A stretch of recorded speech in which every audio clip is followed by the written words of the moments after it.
Hello दोस्तों, बढ़ती हुई मानव आबादी के इस दौर में अपना घर होना गौरव की बात होती है। कई बार घर बनवाने की चाहत एक नशा बन जाती है, जिसकी चपेट में आकर ज़्यादातर मनुष्य अपना जीवन बर्बाद कर लेते हैं। तो क्या अपना घर बनवाना वाकई में एक सम्मान की बात है या किसी की सोची समझी साजिश? नमस्कार साथियों, मैं केशव। बहुत बहुत स्वागत है आपका। कहानी के लास्ट तक बने रहें। इसे समझने के लिए आइए चलते हैं इस खूबसूरत कहानी की ओर, जिसका नाम है अपना घर। आशुतोष शहर में एक किराए के घर में अपने पत्नी और 2 बच्चों के साथ रहता था।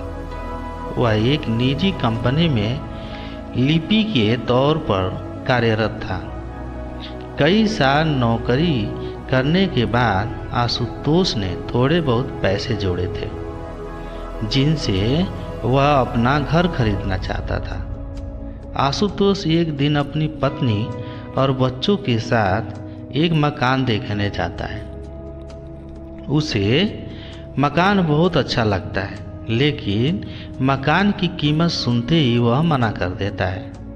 दरअसल मकान की कीमत उसकी हैसियत से 2 गुनी थी, लेकिन फिर भी उसकी पत्नी ने उसकी हिम्मत बढ़ाते हुए उसे यही मकान लेने को कहा। आशुतोष अपनी पत्नी और बच्चों की खुशी के लिए बैंक से ऋण लेकर वही घर खरीद लेता है।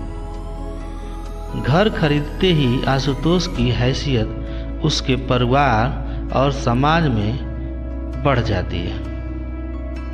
धीरे धीरे आशुतोष को अपने घर का घमंड होने लगता है और अब वह अकड़ चलना सीख गया था। लेकिन कुछ ही महीने के अंदर आशुतोष की खुशी गम में बदलने लगी। ब्याज पर लिए गए ऋण की वजह से आशुतोष की आधी वेतन कट जाती थी।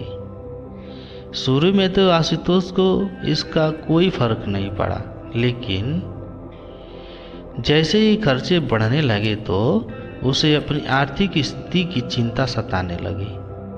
फिर भी आशुतोष जोड़ तोड़ करके अपना घर चला ही रहा था। लेकिन एक दिन अचानक आशुतोष के छोटे बेटे की तबीयत खराब हो जाती है, जिससे वह डर जाता है और अपने बेटे को लेकर अस्पताल भागता है। अस्पताल में इलाज के दौरान पता चलता है कि बच्चे को कैंसर है और उसका ऑपरेशन करना बहुत ज़रूरी है, नहीं तो उसकी जान को खतरा हो सकता है। डॉक्टरों की बात सुनते ही आशुतोष और उसकी पत्नी घबरा जाते हैं। आशुतोष की धड़कनें तेज होने लगती है, क्योंकि वह वैसे ही बैंक के कर्जे में लदा हुआ है। फिर भी बच्चे के इलाज के लिए इतने पैसे की व्यवस्था कैसे होगी? आशुतोष को कुछ समझ में नहीं आ रहा था। उसकी पत्नी ने उसे दिलासा देते हुए पूछा, क्या तुम्हारी कंपनी हमारी कोई मदद नहीं करेगी?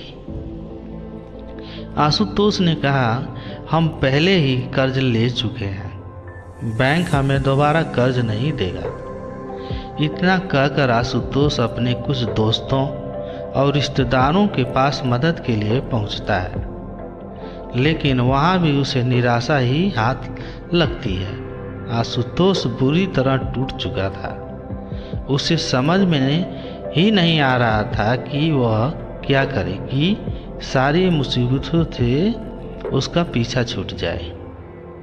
रास्ते में चलते हुए अचानक उसे प्यास लगती है। तभी उसकी नज़र एक विदेशी परिवार पर पड़ती है, जिसमें पति पत्नी और उनका एक बेटा साइकिल से यात्रा कर रहे थे। वह उन्हें हाथ देकर रुकने को कहता है। आशुतोष का इशारा पाते ही विदेशी परिवार रुक जाता है। आशुतोष उनसे पानी मांगता है। वह तुरंत आशुतोष को पानी पिलाते हैं।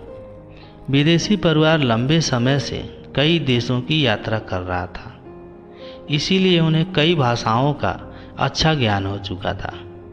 थोड़ी बहुत बातचीत के दौरान आशुतोष को जैसे ही पता चलता है कि इस व्यक्ति ने अपनी सारी संपत्ति बेच दी है और अपने परिवार के साथ सभी देशों की यात्रा कर रहा है, इसी बात से आशुतोष के मन में उथल पुथल मच जाती है, क्योंकि वो अपना घर होना बड़ी शान की बात समझता था।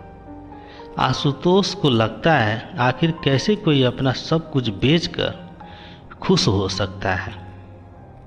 आशुतोष के चेहरे का हाव भाव देखकर विदेशी व्यक्ति को उसके दिमाग में चल रही उलझन साफ नजर आने लगी। आशुतोष के विचलित मन को शांत करने के लिए उस व्यक्ति ने आशुतोष से कहा, मेरा मानना है कि पूरी दुनिया ही मेरा घर है, फिर किसी एक कोने पर अपना अधिकार जताकर मैं इतना बड़ी पृथ्वी को पराया कैसे कर दूं? आज मैं पूरी दुनिया के किसी भी कोने में बिना चिंता के रह सकता हूं, लेकिन यदि मेरा अपना मकान होता तो शायद मुझे उसकी देख रेख के लिए ज़्यादा परेशान होना पड़ता। तभी आशुतोष ने उन्हें रोकते हुए कहा, तो क्या हम अपना घर ही नहीं बनाएं? तब उसी व्यक्ति ने कहा, घर तो पशु और पक्षी भी बनाते हैं, लेकिन उस पर पूरी जिंदगी निर्भर नहीं रहते, क्योंकि हर जीव की आज़ादी ही उनका परम लक्ष्य है। फिर भी फिजूल का बंधन पालकर जीवन क्यों जिया जाए? इस दुनिया का कोई भी साधन तब तक तुम्हारे लिए उचित है जब तक तुम उसका इस्तेमाल करते हो, लेकिन जब तुम उस साधन के अनुरूप इस्तेमाल होने लगे, उसकी देख रेख करने की जिम्मेदारी स्वीकार कर लो, तो तुम्हें जीवन का महत्व कैसे पता चलेगा? आशुतोष बड़े गौर से विदेशी की बातें सुन रहा था। अचानक उनकी बातों से प्रभावित होते हुए उसने पूछा, तो ऐसी परिस्थिति में हमें क्या करना चाहिए? विदेशी ने मुस्कुराते हुए कहा, वह सब कुछ छोड़ देना चाहिए जिसकी कीमत चुकाने में सारी जिंदगी गुलाम रहकर गुजारनी पड़े, नहीं तो तुम्हारी जिंदगी बोझ बन जाएगी और दुनिया की गुलामी में तुम्हारा वास्तविक अस्तित्व ही मिट जाएगा। आशुतोष उस व्यक्ति की बातें पूरी तरह समझ पाने में असमर्थ था, इसीलिए वह अपनी जिंदगी की समस्या उन्हें बताने लगता है। वह तुरंत उसे कहते हैं, तुम्हें अपना घर बेच देना चाहिए। उसकी बात सुनते ही आशुतोष नाराज हो जाता है और कहता है, मेरे घर से मेरे भावनाएं जुड़ी हैं, मेरी पत्नी और बच्चों का वक्त वहाँ गुजरा है, फिर वह घर मैं कैसे छोड़ सकता हूँ? तभी उन्होंने मुस्कुराते हुए कहा, जैसे कि एक दिन तुम यहाँ दुनिया छोड़कर जाओगे। इस बात से आशुतोष का मुंह बंद हो जाता है। विदेशी व्यक्ति अपनी बात आगे रखते हुए कहते हैं, तुम्हें समझना होगा कि दुनिया की अर्थव्यवस्था चलाने के लिए सामाजिक सोच को बदलना बहुत ज़रूरी होता है, और इसी योजना के तहत बैंक जैसी बड़ी बड़ी संस्थाओं के द्वारा मीडिया के माध्यम से हमारे दिमाग में यह भावना डाली गई है कि अपना घर होना सम्मान की बात है, और हमें मानसिक तौर पर इसी बात को सत्य मानना रखा है, जिससे तुम्हारी ज़िंदगी में खुशियाँ आई हो या नहीं, लेकिन बैंकों ने कर्जा के माध्यम से तुम्हें अपना गुलाम जरूर बना लिया है। बस फिर क्या था? आशुतोष को एहसास होता है कि घर ही उसके मुसीबत की जड़ है। अगर वह इतने कर्ज में नहीं दबा होता तो अपने बेटे का इलाज करवाना कौन सी बड़ी बात थी। आशुतोष ने वापस आते ही अपना घर भेज दिया और अपने बेटे का इलाज करवाने के बाद फिर से किराए के मकान में रहने लगा। इस घटना ने आशुतोष को सिखा दिया था कि साधन सफ़र करने के लिए होते हैं, मंजिल बनाने के लिए नहीं। और इसी के साथ यह कहानी खत्म हो जाती है। तो प्रिय दोस्तों, आपने क्या सीखा हमें कमेंट करके ज़रूर बताएं और पसंद आया हो तो एक लाइक शेयर ज़रूर करें ताकि दूसरों को भी कुछ सीखने को मिल सके और सपोर्ट करें। धन्यवाद। नमो बुद्धाय।